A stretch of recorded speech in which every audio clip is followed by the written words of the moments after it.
past 2 years battling COVID in Mississippi. When people aren't willing to come out and talk, you always think they're hiding something. What do you think gives? Well, with this COVID pandemic, as we've seen from the beginning a couple of years ago, it's a very fluid situation. Things change every day.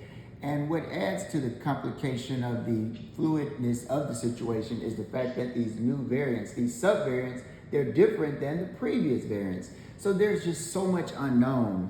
Yeah, and given how much is unknown, doesn't that make it even more necessary to hear from the guy who's treating the most powerful man in the world? Most definitely, but we have to understand that this is the most powerful man in the world. Yeah. And any sense of a loss of confidence in his ability could be devastating on so many levels. So in the medical community, when we provide... So in other words, you thought that the briefings that President Trump's doctors gave when he had COVID was a bad idea? It was not a bad idea. It was not a bad idea. Why shouldn't President Biden's doctors do the same thing? Well, I'm not necessarily saying they should or should not, but I'm just trying to... Well, that's what I was asking.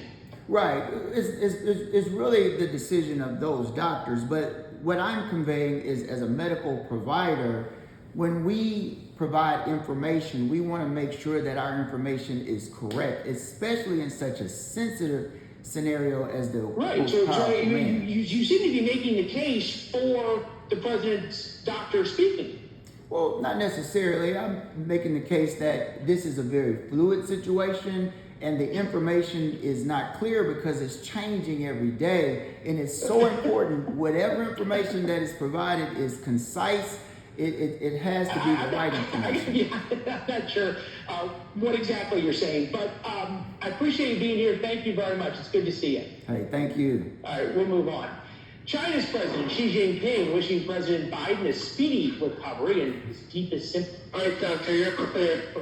Thank you, man. Have a great weekend. You too. Xi has few sympathies and exercises